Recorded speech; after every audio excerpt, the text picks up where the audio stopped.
आपके अपने YouTube channel job planner में। मैं नीरज सर।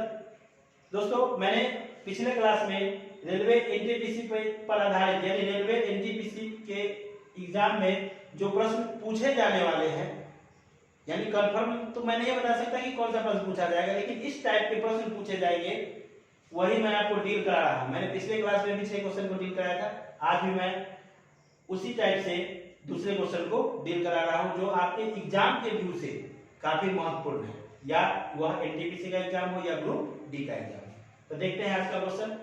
क्वेश्चन जो 1 है, यह क्वेश्चन एसडी है। एसडी का मतलब होता है सेम डिजिट। यह क्वेश्चन जब भी पूछा गया है तो सेम डिजिट में पूछा गया है, और मैंने इस क्वेश्चन को, इस टाइप के क्वेश्चन को मैंने पिछले क्लास में, यानी इसके जस्ट जो पिछला क्लास मैंने किया था एनटीपीसी का पहला क्लास, उसमें मैंने इस टाइप के क्वेश्चन को डील किया हूं। तो यहाँ पर देखिए कि आपको लग रहा है कि 1.2 है, लेकिन ये 1.2 नहीं है, वह यह 1 गुना 2 है।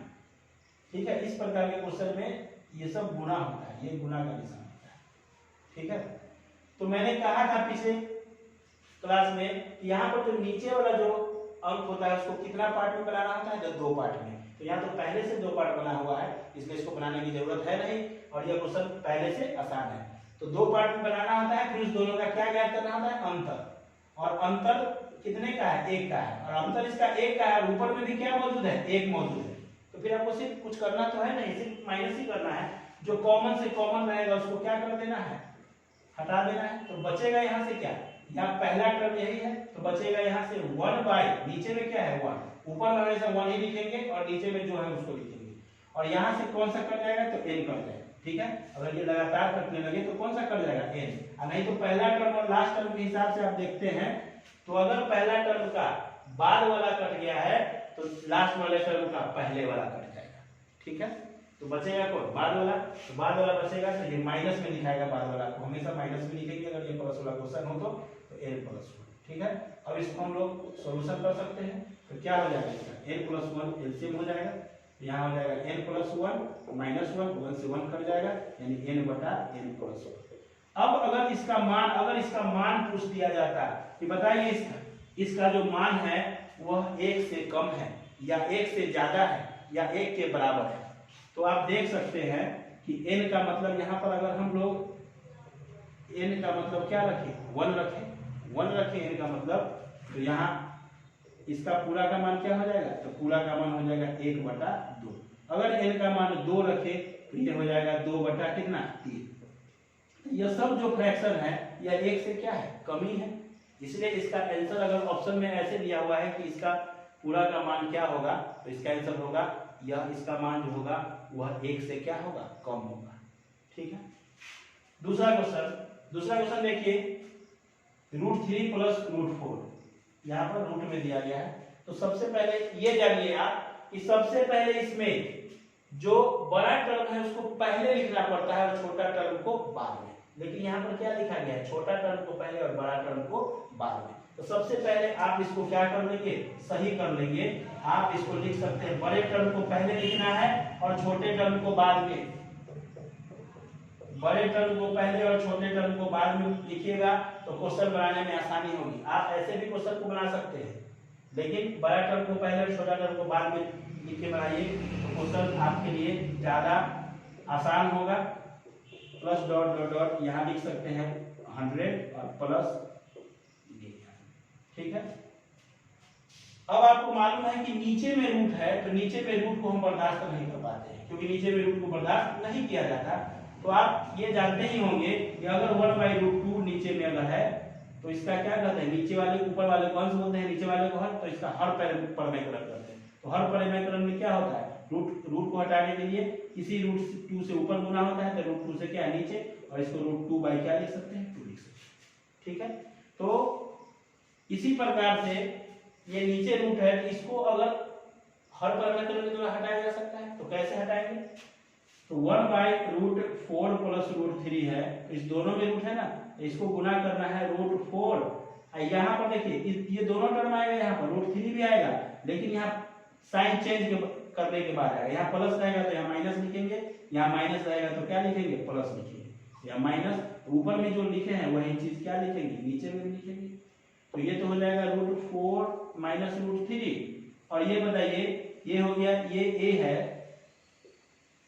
ये a हो गया, ये a है, ये क्या है b है, तो ये हो गया a प्लस बी, ये भी a है और ये हो गया b, तो ये क्या हो गया a माइनस बी। और आपको मालूम है कि a plus B into a minus B बराबर होता है a square minus b square.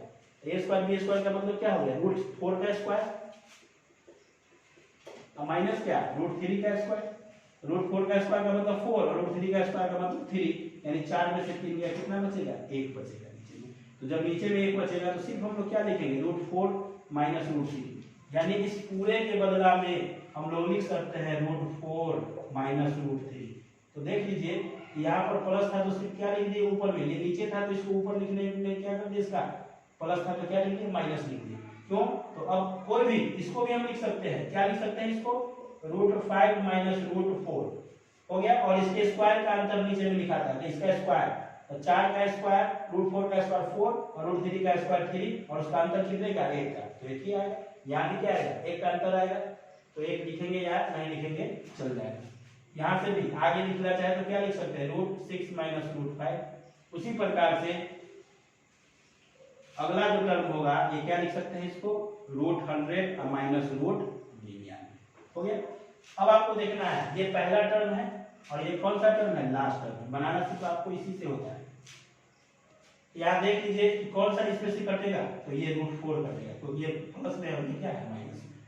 तो बच गया पहला टर्म का, क्या बाद वाला बचा है, बाद वाला बचा है, तो लास्ट टर्म का कौन सा बचेगा, पहले वाला बचेगा। यह एक दूसरे का ऑपोजिट बचता है, अगर इसमें बाद वाला बचता है तो इसमें कौन सा बचेगा, पहले वाला बचेगा। तो कौन सा कैंसिल हो जाएगा, ये कैंसिल हो जाएगा और ये बीच वाला तो पूरा कैंसिल ही होगा। तो यहाँ पर हो जाएगा माइनस रूट 3, ये माइनस रूट 3, यहाँ से क्या बचेगा, प्लस रूट 100। अब इसको लिख सकते हैं आप, इसके बदले में 10 हो जाएगा और ये हो जाएगा माइनस रूट 3, यानी 10 माइनस रूट 3, यही आपका क्या हो जाएगा, आंसर हो जाएगा। ठीक है, अब देखिए इस क्वेश्चन को देखते हैं।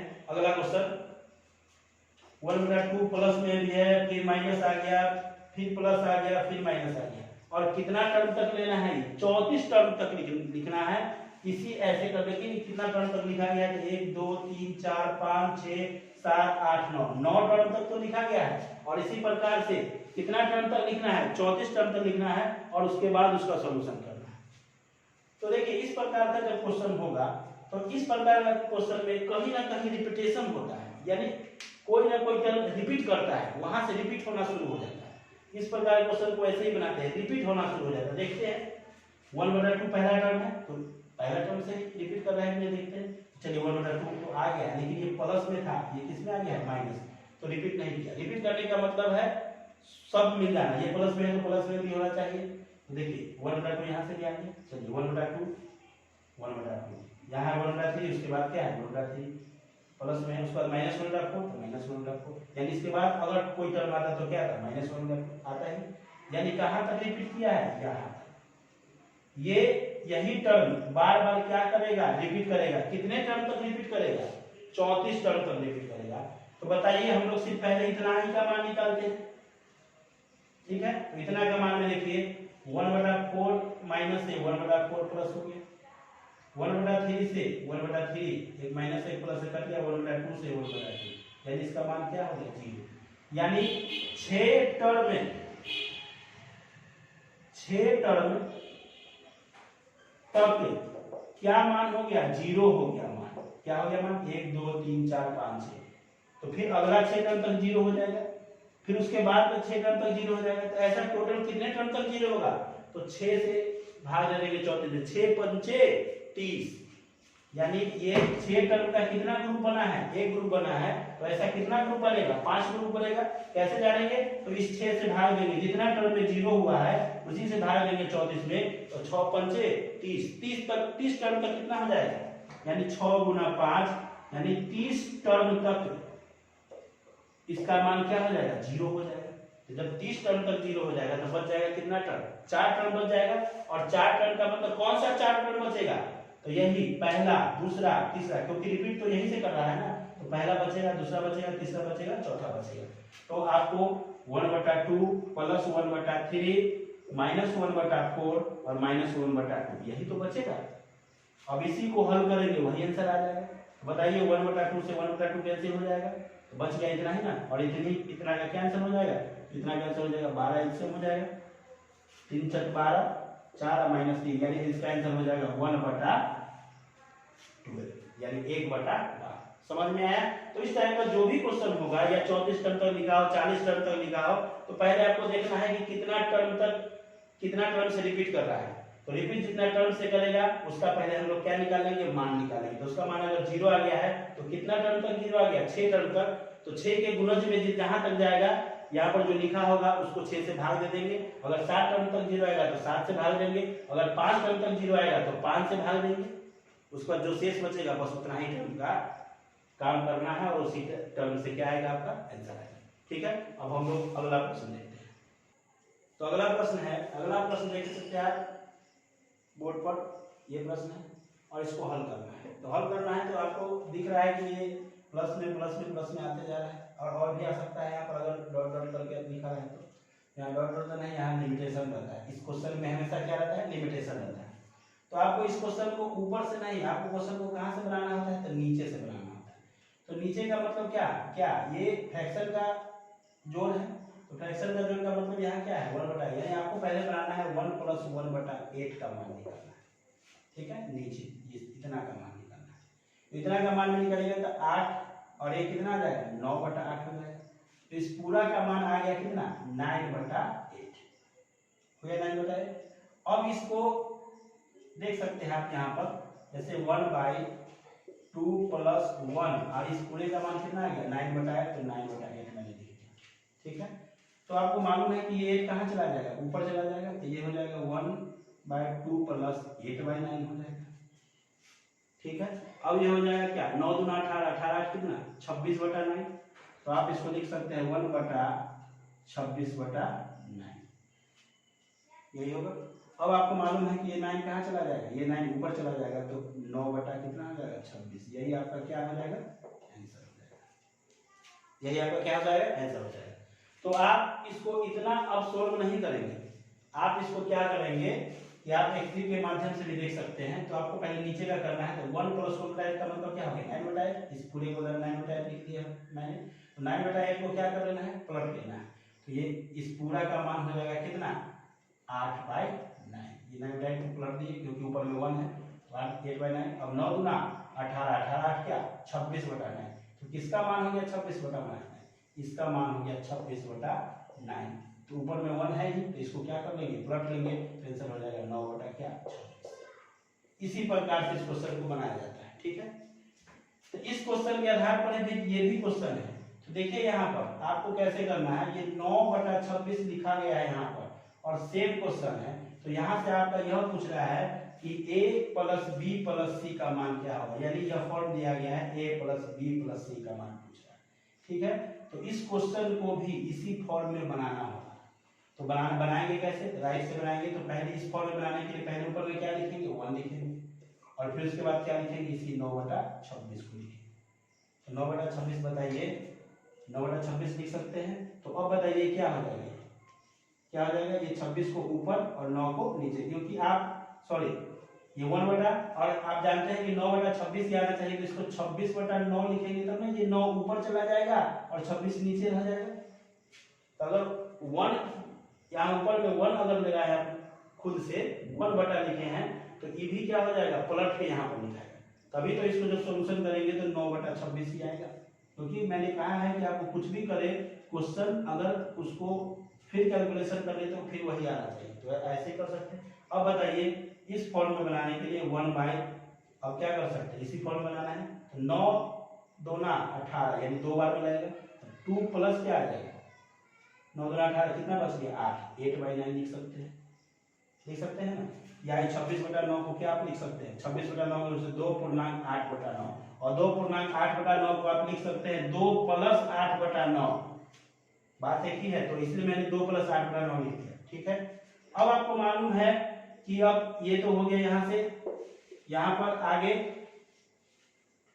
2+, अब देखिए ये तो आ गया, यही ये पहला जो है वो किसको रिप्रेजेंट करेगा, ए को रिप्रेजेंट करेगा। अब ऐसा फॉर्म में आना चाहिए। तो बताइए नीचे से तो भाग जाएगा नहीं इसमें। तो आपको मालूम है कि देखिए बी आने के लिए फिर यहाँ क्या लिखा गया है, 1 लिखा गया है, तो यहाँ फिर हम 1 लगाएंगे और इसको फिर किस क्या करके लिखेंगे, पलट के लिखेंगे, यानी यहाँ 9/8 लिखेंगे, ठीक है। और 9/8 लिखने का मतलब है आगे फिर क्या लिख सकते हैं, 1/2 प्लस अब ये बताइए कि 1 तो है ही यहाँ पर, अब क्या लिख सकते हैं, इसको कितने बार में जाएगा, 8 से 9, तो 8 एकम 8, यानी इसको क्या लिख सकते हैं, 1/9/8 को क्या लिख सकते हैं, 1/1/8 लिख सकते हैं कि नहीं लिख सकते। और जब इसको ये लिख सकते हैं तो 1 + 1/1 नहीं लिख सकते क्या, एक ही बात है। तो इसके बदले में क्या लिख सकते हैं, 1 + 1/8 हो गया। तो ये हो गया आपका a का मान, ये हो गया a का मान, ठीक है। इसके सामने मैं लिख दे रहा हूँ, इसका वैल्यू कितना आया, इस पूरे का वैल्यू, इस पूरा का वैल्यू आया है 1/2 + 1/1 + 1/8, ठीक है।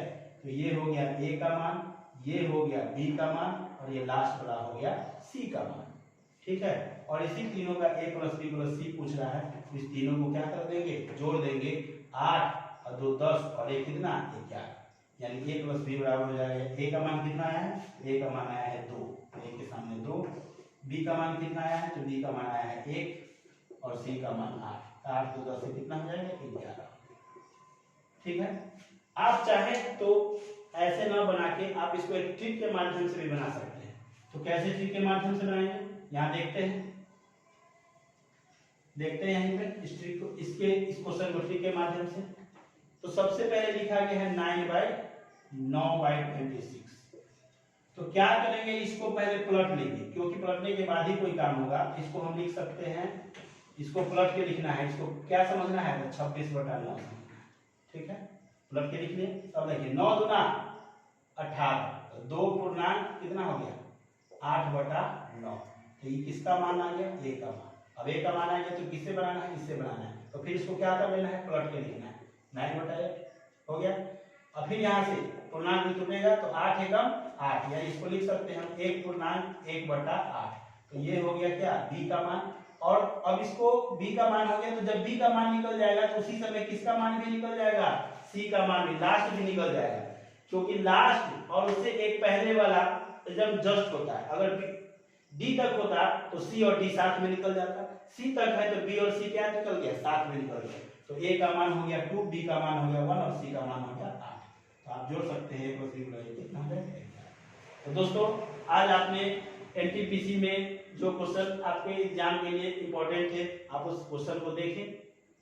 आप अगले क्लास में और भी क्वेश्चन को देखेंगे जो आपके एग्जाम के व्यू से काफी इंपॉर्टेंट होंगे, ठीक है। तो आप तब तक इस वीडियो को देखिए, शेयर कीजिए, सब्सक्राइब कीजिए और लगे रहिए किसकी तैयारी में, तो एनटीपीसी और ग्रुप डी की तैयारी में। थैंक यू, जय हिंद।